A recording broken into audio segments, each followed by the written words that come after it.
ಅಧಿಕಾರದಲ್ಲಿದ್ದಾಗ ಯಾವ್ಯಾವ ಕೇಸ್ಗಳು ಕೊಟ್ಟಿದ್ದಾರೆ ಒಂದೊಂದು ಕೇಸ್ ಮತ್ತು ಅವ್ರು ಯಾರು ಯಾವ ಕಾರಣಕ್ಕೆ ಪದೇ ಪದೇ CBI ಅಂತಾರೆ ಸರ್ ಅವರು ಅಧಿಕಾರದಲ್ಲಿದ್ದಾಗ ಕೊಟ್ಟಿದ್ರೆ ಎಲ್ಲ ಕೇಸ್ಗಳು ನಾವು ಡಿಮ್ಯಾಂಡ್ ಮಾಡಿದ್ವಿ ಆ ಕೇಸ್ಗಳನ್ನೆಲ್ಲ ಕೊಟ್ಟಿದ್ರೆ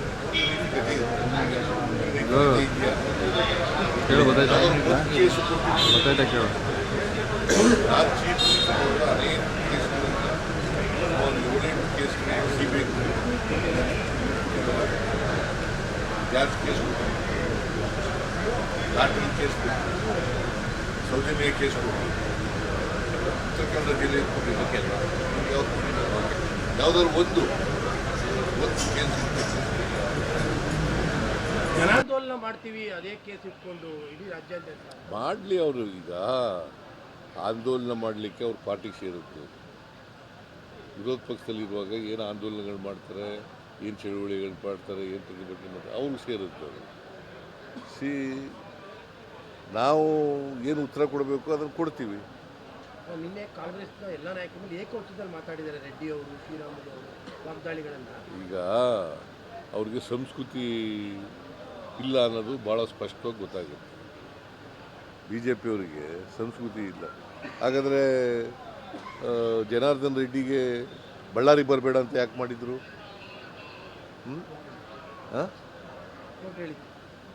ಬಳ್ಳಾರಿ ರಿಪಬ್ಲಿಕ್ ಆಫ್ ಬಳ್ಳಾರಿ ಅಂತ ಮಾಡಿದವ್ರು ಯಾರು ಬರೆದಿದ್ದದು? ಸಂತೋಷ್ ಹೆಗ್ಡೆಯವರು ಲೋಕಾಯುಕ್ತರಾಗಿದ್ದಾಗ ವರದಿ ಕೊಟ್ಟಿದ್ದಾರೆ. ರಿಪಬ್ಲಿಕ್ ಆಫ್ ಬಳ್ಳಾರಿ ಅಂತ ಬರೆದವ್ರು ಯಾರಿಂದ ಆದ್ದು ರಿಪಬ್ಲಿಕ್ ಆಫ್ ಬಳ್ಳಾರಿ? ಇವ್ರು ಜನಾರ್ದನ್ ರೆಡ್ಡಿ ಅಲ್ಲ. ಇವ್ರಿಗೆ ಪ್ರಜಾಪ್ರಭುತ್ವದಲ್ಲಿ ನಂಬಿಕೆ ಇಲ್ಲ, ಸರ್ವಾಧಿಕಾರದಲ್ಲಿ ನಂಬಿಕೆ ಇದೆ ಅಂತ ಅನ್ನೋದಕ್ಕೆ ಒಂದು ಉದಾಹರಣೆ. ನಾನು ಇಬ್ರಾಹಿಮು ಇಬ್ಬರು, ನಾನು leader of the opposition, Ibrahim ಕೂಡ ಒಬ್ಬ ಲೀಡ್ರು. ನಾವಿಬ್ಬರು ಪಾರ್ಲಿಮೆಂಟ್ನಲ್ಲಿ ಹನುಮಂತಪ್ಪ ಎಲೆಕ್ಷನ್ ನಿಂತಿದ್ದಾಗ, ಲೋಕಸಭೆಗೆ ನಿಂತಿದ್ದಾಗ ಹೋಗಿದ್ದೀವಿ. ನಮಗೆಲ್ಲೂ ಜಾಗ ಕೊಟ್ಟಿಲ್ಲ. ಉಳ್ಕೊಳಕ್ಕಲ್ಲಯ್ಯ, ಪಬ್ಲಿಕ್ ಮೀಟಿಂಗ್ ಮಾಡೋಕ್ಕೆ, ಕ್ಯಾಂಪೇನ್ ಮಾಡೋಕ್ಕೆ ನಮ್ಮ ಕ್ಯಾಂಡಿಡೇಟ್ಗೆ ಎಲ್ಲೂ ಕೊಟ್ಟಿಲ್ಲ. ಕೊನೆಗೆ ಒಂದು ಕುರುಬರು ದೇವಸ್ಥಾನದ ಹತ್ರ ಮಾಡಿದ್ದು ನಾನು.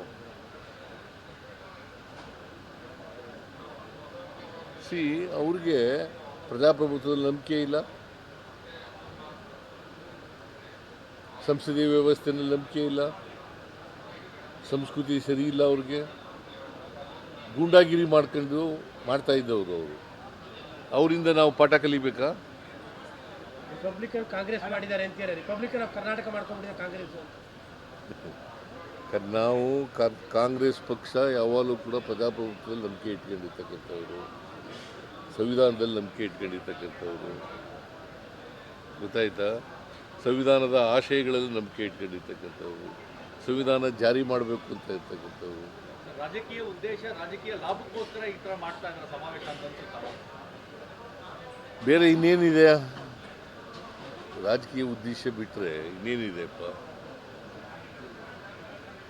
ಈ ಸೆಷನ್ ವಿಚಾರದಲ್ಲಿ, ಈಗ ಕರೆದಿರೋ ಸೆಷನ್ ವಿಚಾರದಲ್ಲೂ ಕೂಡ ಅದು ರಾಜಕೀಯ ದುರ್ಬಳಕೆ ಅಂತ. ಈಗ ಮೊದಲನೇ ವರ್ಷ ಅಸೆಂಬ್ಲಿ ಶುರುವಾಗುತ್ತಲ್ಲ, ಮೊದಲನೇ ವರ್ಷದಲ್ಲಿ ಅಲ್ಲ, ಹೊಸ ವರ್ಷದಲ್ಲಿ ಮಾಡಲೇಬೇಕಲ್ಲ. ಸಂವಿಧಾನ ಸ್ಪಷ್ಟವಾಗಿ ಹೇಳ್ತದೆ, it's A mandatory on the part of the government. Joint session ಮಾಡೋದು ಮ್ಯಾಂಡೇಟ್ರಿ, ಅದು ಮಾಡ್ತಾ ಇದ್ದೀವಿ. ಅದ್ರ ಜೊತೆಗೆ ಈಗ ನರೇಗಾ ಉದ್ದೇಶ ಏನು ನಿಮಗೆ? ಅದು ಗೊತ್ತಾ ನಿಮಗೆ? ನರೇಗಾ ಉದ್ದೇಶ ಯಾಕಾಯಿತು ಅಂತ? ರೈತರಿಗೆಲ್ಲ ಕೇಳಪ್ಪ, ಇಲ್ಲಿ right to work, right to information, right to education, right to food. ಇದನ್ನು ಮಾಡಿದವ್ರು ಯಾರು?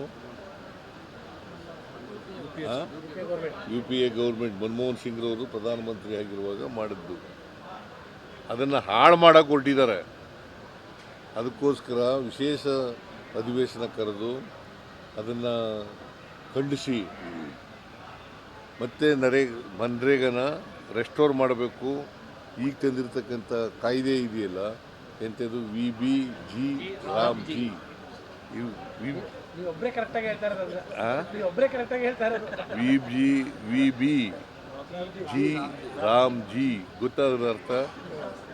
ಅದನ್ನ ಎಕ್ಸ್ಪೆನ್ಷನ್ ಗೊತ್ತದು ಹೇಳೋ ನೋಡೋಣ. VB ಅಂದರೆ ವಿಕಸಿತ್ ಭಾರತ್, ಗ್ಯಾರಂಟಿ ಫಾರ್ ರೋಜ್ಗಾರ್, ಅಜೀವಿಕಾ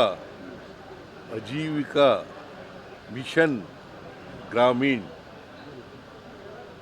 ಅದರರ್ಥ ರಾಮಲ್ಲ,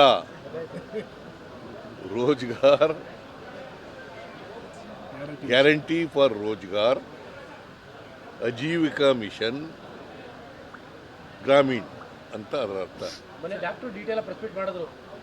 ಡಾಕ್ಟರ್ ಮಾಡಿದ್ರು ಡೀಟೇಲ್ ಆಗಿ. ಸರ್ ಇದು ಲೋಕಾಯುಕ್ತ ರೈಡ್ ಆಗಿದೆ ಸರ್ ಇಲ್ಲಿ ಅಬ್ಕಾರಿ DC ಮೇಲೆ ಸರ್. ಅವರು ಒಂದು 2 ಕೋಟಿ ಲಂಚ ಇಸ್ಕೋಬೇಕಾದ್ರೆ ರೈಡ್ ಆಗಿದೆ ಸರ್. ಅವರು ಕೂಡ ಒಂದು ಆಡಿಯೋ ಸಿಕ್ಕಿದೆ. ಆಡಿಯೋದಲ್ಲಿ ಈಗ ಯಾರು ಸಚಿವರು ಹೇಳಿದ್ದಾರೆ ಸರ್. ತಿಂತಾರೆ ಅವ್ರ ಮೇಲೆ ಕ್ರಮ ತಗೊಳ್ಳಿ. ಅಲ್ಲ ಬಟ್ ಅಲಿಗೇಷನ್ ನಾವು ಅದ್ರ ಮೇಲೆ ಅದಕ್ಕೆ ಅಡ್ಡಿ ಬರಲ್ಲ. ಲಿಕ್ಕರ್ ಸಚಿವರ ಹೆಸರು ಹೇಳಿದ್ದಾರೆ.